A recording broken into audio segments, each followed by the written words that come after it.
excuse me, on the left over here, we have individuals who are religious fundamentalists, religious fanatics, and this is the expression, RT-PCR, real-time PCR expression of the VMAT2 gene.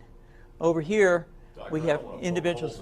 So let me complete. So over here, we have individuals who are not particularly fundamentalist, not particularly religious, and you can see there's a much reduced expression of this particular gene, the VMAT2 gene.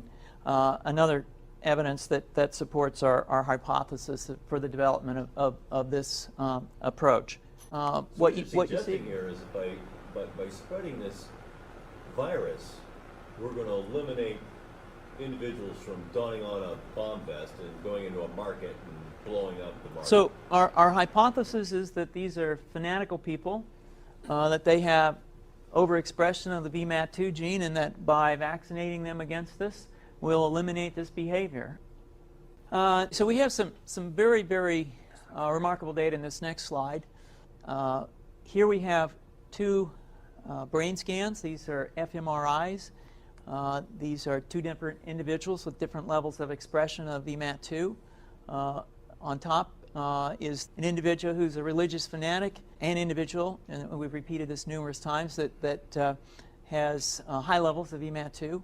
Now, this individual down here who had low levels of the VMAT2 gene, this individual would self-describe as not particularly religious.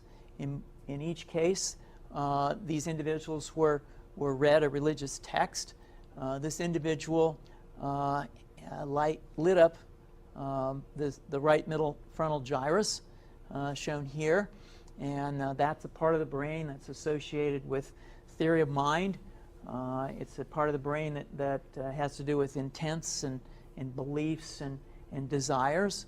In marked contrast, here's an individual who would not particularly self-describe as religious, and when they're read a religious text, what you see is that this part of the brain called the anterior insula lights up. This is a part of the brain that's associated with disgust or displeasure on hearing something.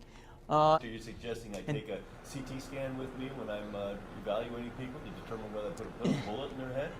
So the data that I'm presenting here supports the concept that we're proposing, and I think that we would not propose to do CT scans or fMRIs on individuals out in the hinterlands of Afghanistan. The virus would immunize against this VMAT2 gene, and that would have the effect that you see here, which is it's essentially to turn a fanatic into a normal person. And we think that will have major effects in the Middle East. How would you suggest that this is going to be dispersed? Aerosol? Well, so the present plan and the tests that we've done so far have used respiratory viruses, such as flu or rhinoviruses, and we believe that that's a satisfactory way to get the exposure of the largest part of the population. Most of us, of course, have been exposed to both of those viruses, and we're quite confident that this will be a very successful approach. This is fascinating. What's the name of this proposal? Yeah, so the name of this project is FunVax, which is the vaccine for religious fundamentalism.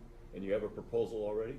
The proposal has just been submitted, and I think that the data that I have shown you today would support the development of this project, and we think it has great promise.